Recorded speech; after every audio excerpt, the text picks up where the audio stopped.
अस्सलाम वालेकुम, welcome to my channel. कैसे हैं? मैं बिल्कुल ठीक हूँ। बाकी ईद की शॉपिंग के साथ बच्चों की भी शॉपिंग होती है, साथ साथ खिलौनों की।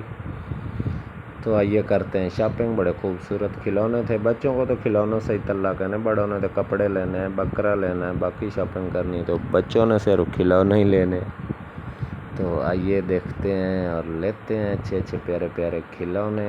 वीडियो पूरी देखा करें। बहुत बहुत शुक्रिया।